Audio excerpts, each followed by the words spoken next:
बूढ़ा पिता। किसी गांव में एक बूढ़ा व्यक्ति अपने बेटे और बहू के साथ रहता था। परिवार सुखी संपन्न था। किसी तरह की कोई परेशानी नहीं थी। बूढ़ा बाप, जो किसी समय अच्छा खासा नौजवान था, आज बुढ़ापे से हार गया था। चलते समय लड़खड़ाता था। उसे लाठी की जरूरत पड़ने लगी। चेहरा झुर्रियों से भर चुका था। बस अपना जीवन किसी तरह व्यतीत कर रहा था। घर में एक चीज अच्छी थी कि शाम को खाना खाते समय पूरा परिवार एक साथ टेबल पर बैठकर खाना खाता था। एक दिन ऐसे ही शाम को जब सारे लोग खाना खाने बैठे, बेटा ऑफिस से आया था। उसे भूख ज्यादा थी, सो वो जल्दी से खाना खाने बैठ गया और साथ में बहू और एक बेटा भी खाने लगे। बूढ़े हाथ जैसे ही थाली उठाने को गए, थाली हाथ से छिटक गई। थोड़ी दाल टेबल पर गिर गई। बहू बेटे ने घृणा दृष्टि से पिता की ओर देखा और फिर से अपना खाना खाने में लग गए। बूढ़े पिता ने जैसे ही अपने हिलते हाथों से खाना खाना शुरू किया, तो खाना कभी कपड़ों पे गिरता तो कभी जमीन पर। बहू ने चिढ़ते हुए कहा, हे भगवान, कितनी गंदी तरह से खाते हैं।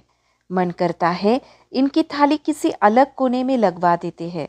बेटे ने भी ऐसे सिर हिलाया जैसे पत्नी की बात से सहमत हो। उनका छोटा बेटा यह सब मासूमियत से देख रहा था। अगले दिन बहू बेटे ने पिता की थाली उस टेबल से हटाकर एक कोने में लगवा दी। पिता की डबडबाती आंखें सब कुछ देखते हुए भी कुछ बोल नहीं पा रही थी। बूढ़ा पिता रोज की तरह खाना खाने लगा। खाना कभी इधर गिरता तो कभी उधर। छोटा बच्चा अपना खाना छोड़कर लगातार अपने दादा की तरफ देख रहा था। माँ ने पूछा, क्या हुआ बेटे, तुम दादाजी की तरफ क्या देख रहे हो और खाना क्यों नहीं खा रहे?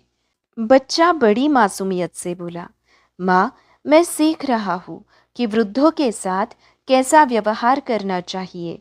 जब मैं बड़ा हो जाऊंगा और आप लोग बूढ़े हो जाओगे, तो मैं भी आपको इसी तरह कोने में खाना खिलाया करूंगा। बच्चे के मुंह से ऐसा सुनते ही बेटे और बहू दोनों कांप उठे।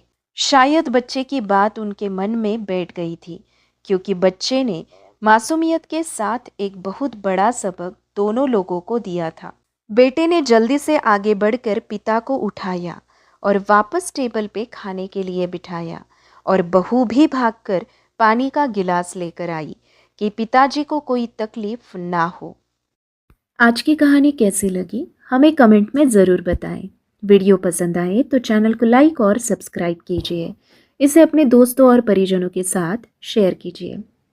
फिर मिलते हैं ऐसी ही रोचक कहानी के साथ हमारे नेक्स्ट वीडियो में। तब तक के लिए अपना ध्यान रखें और खुश रहिए। धन्यवाद।